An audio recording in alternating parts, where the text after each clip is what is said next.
જય શ્રી કૃષ્ણ, જય ગૌ માતા.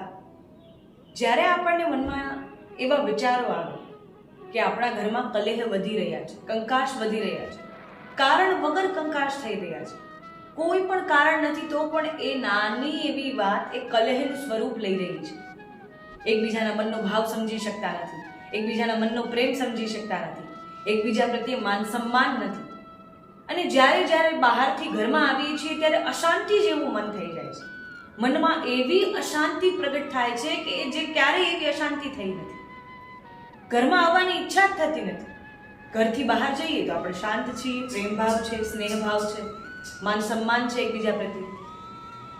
પરંતુ જ્યારે ઘરમાં પ્રવેશ કરીએ છીએ ત્યારે આપણને ગમતું નથી, ત્યારે દુઃખ વધે છે, તકલીફ વધે છે, ઘરમાં આનંદ આવતો નથી.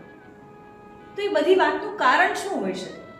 જ્યારે ઘરના વડીલો હોય, સ્ત્રી હોય, પુરુષ હોય, ઘણીવાર એમને આસપાસની વાતો સાંભળી હોય, તેમના મનમાં એવો વિચાર આવે કે ક્યાંક પિતૃદોષ નહીં હોય ને, પિતૃઓ નડતા નહીં હોય ને. કેમ કે જ્યારે પિતૃઓ નડે, પિતૃઓ દોષ હોય ત્યારે આપણા કોઈ કાર્યમાં સિદ્ધિ ન થાય, કોઈ કાર્યમાં સફળતા પ્રાપ્ત ન થાય, બધા કાર્યમાં અડચણો આવે, બધા કાર્યમાં તકલીફો, સમસ્યાઓ ઉત્પન્ન થાય, ઘણા લોકો આપણો કાર્ય રોકવા આવી જાય, ઘણી એવી સમસ્યાઓ ઉત્પન્ન થઈ શકે. ત્યારે આપણને આવો વિચાર આવે છે. પહેલા તો આપણે એ સમજીએ કે પિતૃ દોષ, પિતૃઓ ક્યારેય આપણને નડતા નથી. એ આપણા મનનો સંદેહ કેવલ છે. અને સંદેહ માત્રથી આપણે ક્યારે પિતૃઓને દોષ આપવો જોઈએ નહીં.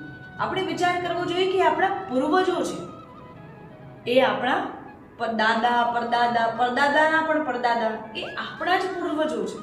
તો શું ક્યારેય વડીલ હોય, પૂર્વજો હોય, એમના બાળકોને ક્યારેય દુઃખ આપી શકે? એમના કાર્યોમાં ક્યારેય અસફળતા દેવડાવી શકે? એમના કાર્યોમાં ક્યારેય બાધા અડચણ બની શકે ખરું? આ એક વિચાર કરવા જેવી વાત છે. અને તો પણ આપણા મનમાં આશંકાઓ છે કે પિતૃદોષ છે, પિતૃઓ નડે છે.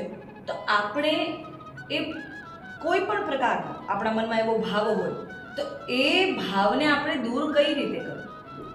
કેમ કે આપણે જોઈએ અત્યારે જેવી આપણા આસપાસ વાતાવરણ છે, જેવું માહોલ છે, જેવી પરિસ્થિતિ છે, એનાથી જાણવામાં આવે છે કે માણસ જ માણસને નડે છે, વ્યક્તિ જ વ્યક્તિ બીજા વ્યક્તિને નડે છે, વ્યક્તિ જ વ્યક્તિનો દુશ્મન છે, એ જ એનો શત્રુ છે. કેમ કે એક વ્યક્તિ બીજા વ્યક્તિનું સુખ જોઈ શકતો નથી, એટલા માટે દુઃખી થઈ જાય છે. તો ક્યારેય આપણા પિતૃઓ આપણને નડતા નથી. અને જો આપણને મનમાં એવો ભાવ હોય, પિતૃદોષ હોય, પિતૃઓ નડતા હોય, તો આપણે એક સુંદર ક્રમ કરી શકીએ જેનાથી આપણા મનમાં એ ભાવ દૂર થાય અને પિતૃઓ આપણા પર પ્રસન્ન થાય છે. સોમવારના દિવસે અથવા સોમવતી અમાસ હોય તો બહુ ઉત્તમ છે. સોમવારના દિવસે આપણે ગૌમાતાના દૂધમાં જ, ગૌમાતાથી આપણે દૂધ પ્રાપ્ત થાય, એ જ દૂધમાં ભાત મિશ્રણ કરી ખીર બનાવવાની છે. અને એ ખીરમાં પંચમેવા મિશ્રણ કરવાના છે. અને બહુ સુંદર ખીર બની જાય ત્યારે એ ખીરને આપણે નંદી બાબાને ભોજન રૂપે ગ્રહણ કરવાવા જવાનું છે.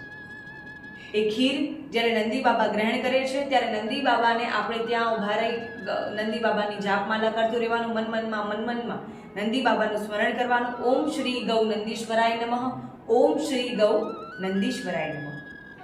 આપણે આ નિત્ય કરી શકીએ કરવું હોય તો, અને એ સમયે ક્રમ કરતા સમયે કરીએ તો એ ઉત્તમથી ઉત્તમ ફલ પ્રદાન કરે છે.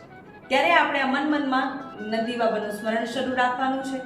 અને નંદી બાબાને ત્યાં ભોજન કરાવતા કરાવતા પ્રાર્થના કરવાની છે કે અમારા પિતૃઓ અમારાથી રૂષ્ટ થઈ ગયા હોય, અમારાથી કોઈ એવો અપરાધ થયો હોય, અમારાથી કોઈ એવો દોષ થયો હોય તો પિતૃઓ અમારા પર પ્રસન્ન થાય, પિતૃઓ અમારા પર અમી વર્ષા વરસાવે અને એમાં અમારા પર સદૈવ સફળતા બનાવે, અમારા જીવનમાં સદૈવ અમને સફળતાની પ્રાપ્તિ કરાવે, સર્વ કાર્ય અમારા સિદ્ધ કરે, એવી અમારા પર કૃપા કરે.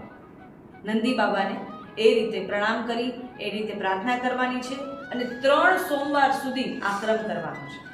અને આપણને એવું લાગે છે કે પિતૃદોષ જે હતો એ ધીરે ધીરે દૂર થાય છે, નષ્ટ થાય છે, પિતૃઓ આપણા પર પ્રસન્ન રહેવા લાગ્યા છે, તો દર સોમવારે આપ આ કાર્ય કરી શકો છો.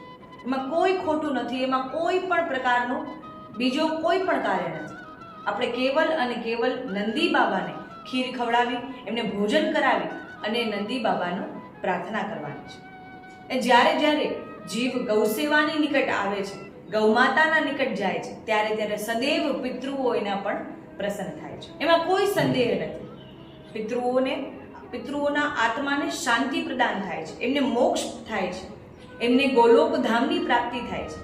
તો જ્યારે જ્યારે જીવ ગૌ સેવા કરે છે, નંદી બાબાની સેવા કરે છે, ત્યારે ત્યારે એમના પિતૃઓ એમના પર આમી વર્ષા વરસાવે છે, પિતૃઓ સદૈવ પ્રસન્ન થાય છે અને પિતૃઓ ગોલોક ધામને પ્રાપ્ત થાય છે. અને એ આપણા સદૈવ બધા કાર્યોમાં સફળતા અપાવે છે. કોઈ કાર્યમાં અડચણ બનતી હોય તો પિતૃઓ આવીને એ અડચણને દૂર કરે છે. આપણા મનમાં એવો સુંદર ભાવ હોવો જોઈએ, તો આપણને એવા પરિણામો પ્રાપ્ત થાય છે. તો આ જ પ્રકારે ગૌમાતાની સેવા કરતા રહો. ગૌમાતાની સેવા માટે બીજાને પણ પ્રેરિત કરો.